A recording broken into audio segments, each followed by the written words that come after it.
নমস্কার, আজকে চলে এসেছি আমি তোমাদের কাছে একটা তরমুজের রেসিপি নিয়ে। দেখো, তরমুজটা আমি সুন্দর করে খোলা ছাড়িয়ে নিয়েছি। নিয়ে এটাকে আজকে আমি তরকারি রান্না করব। দেখো, সুন্দর করে ছোট ছোট করে কেটে এটাকে খুব ভালো করে ধুয়ে নিয়েছি। সাথে একটু চিংড়ি মাছ নিয়েছি, চিংড়ি মাছটাও সুন্দর করে ছাড়িয়ে নিয়েছি। দেখো, তরমুজগুলো সুন্দর করে ছোট ছোট লাউ যেমন করে কাটে ওরমভাবে কেটে নিয়েছি। প্রথমে আমি কড়াতে তেল দিলাম, দিয়ে চিংড়ি মাছটা একটু ভেজে নেব। চিংড়ি মাছটা ভালো করে ভেজে নিয়ে তারপরে ওর মধ্যে দেখো চিংড়ি মাছটা ভেজে নিচ্ছি। ভেজে নিয়ে এবার চিংড়ি মাছটা তুলে নেবো। হ্যাঁ, এটা একটা তরমুজের তরকারি আমি করছি, আমি মুনপাল। এই দেখো, আমি তরমুজটা আমার ভাজা হয়ে গেছে। এবার কড়ার মধ্যে আমি একটু শুকনো লঙ্কা, গোটা দারচিনি আর তেজপাতা আর জিরে একটু ফোড়ন দিলাম।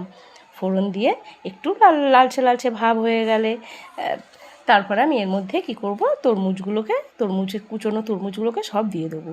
তরমুজ এমনিই জলসা, ওর মধ্যে থেকে এমনি ওর নিজস্ব একটা জল আছে, ওতে প্রচণ্ড জল বেরোয়। সেই জন্য ওটাকে আমি নেড়ে চেড়ে নিয়ে ঢাকা দিয়ে রেখে দেবো। এটা জল বেরোচ্ছে, একটু করে নেড়ে চেড়ে দেবো মাঝে মাঝে খুলে খুলে। এরকম একটু নেড়ে চেড়ে রেখেছো, জল বেরোচ্ছে, দেখো কত জল বেরিয়ে গেছে, দেখেছো? এতেই পুরো সেদ্ধ হয়ে যাবে, এর মধ্যে আর কিছু তোমায় দিতে হবে না, জল আলাদা করে এর প্রয়োজন নেই। এই দেখো, পুরো একদম সেদ্ধ হয়ে গেছে, দেখতে পেয়েছো? হ্যাঁ, আর একটু নাড়াচাড়া করলে একদম গলে যাবে।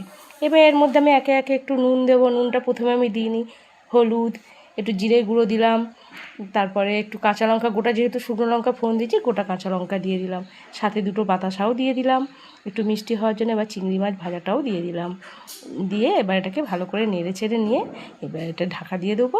এবার এটাকে ফুটতে দেবো, জলটা না শুকনো পর্যন্ত এটাকে নাড়াচাড়া করতে থাকবো।